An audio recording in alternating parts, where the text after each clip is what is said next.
This Earth Day, there is a sense of urgency among Americans surrounding the need to address climate change. According to a new CBS poll, 70% of Americans support the United States taking steps to try to reduce climate change, and a majority believe action must be taken right now. Let's bring in wildlife ecologist Dr. Rae Wynn-Grant. She made history as the first Black woman to host a wildlife series on television, on broadcast television, no less. And she has a new book out called Wildlife: Finding My Purpose in an Untamed World, which I recommend to everybody. It's a wonderful book. All right, so let's talk about, Doctor, it's good to have you on the show, obviously. But this 2019 UN report, and I think I spoke to you about this when you were on our show a few weeks ago, that 1 million plant and animal species could be threatened with extinction over the next decade. New research shows climate change could drive that number up to 6 million over the next 50 years. I know that you specialize in bears, black bears specifically, so I want to zero in on mammals and the threat level that they face. Sure. Well, one good thing about mammals is that we as humans are also mammals. So a lot of the threats that we find ourselves facing are similar for the animals in the mammal community. So think about wildfires, the way that climate change can dry out certain areas, making them more prone to wildfire. That burns down animal habitat and can literally either kill them or drive them into places where they don't belong. We also find that with the animals I study, mainly bears, hibernation is disrupted by climate change. They need snow, they need cold weather, they need that food to decrease. And when that doesn't happen, sometimes bears won't hibernate and then they won't make it through the winter. I'm preparing for this. I've been reading about something that they call the sixth extinction, right? That throughout history, there have been sort of big moments of extinction. But usually it's because of some cataclysmic natural disaster. This is the first possible sixth extinction that we are a factor here. Are we seeing an acceleration when it comes to extinction, whether it's, animals or plants? We absolutely are. Listen, we are facing a crisis. It's a climate crisis. It's a biodiversity crisis.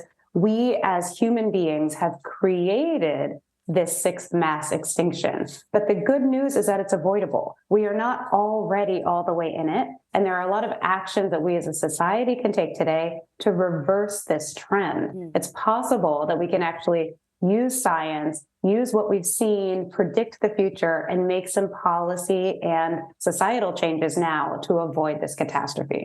So, Doctor, we're showing pictures of one of my favorite animals on planet Earth, the polar bear. And I note that although, and you did point out the hibernation scenario for bears, perhaps here in the United States, but I'm curious about these wonderful creatures, these aquatic mammals who are so majestic, so cool. They are one of the bears that are under threat or at risk, including pandas, it feels to me like they're sort of on their own, right? I don't know if climate change plays a role. Wait, pandas are threatened? Yeah, I feel like they get so much attention. They do, but I think that they're around still because of humans, I think. Whereas it feels like, and you can tell me if I'm wrong, Dr. Grant, but I think that what I wanted to ask about polar bears is as it gets warmer in their part of the world, how risky is it that, for example, our children won't know them or won't know that they, or other than through pictures?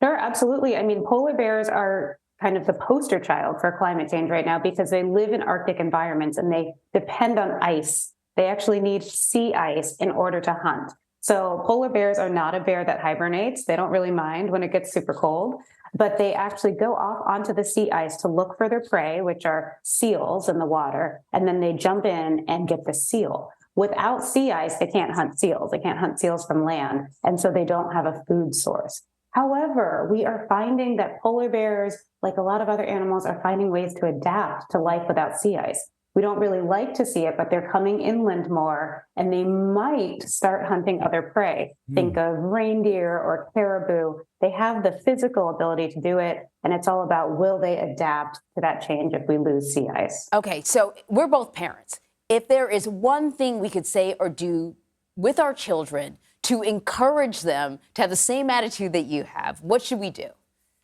Listen, the thing that I tell everybody who cares about the planet is to vote. Every election, whether it's national, state, local, every election has environmental issues on the ballot.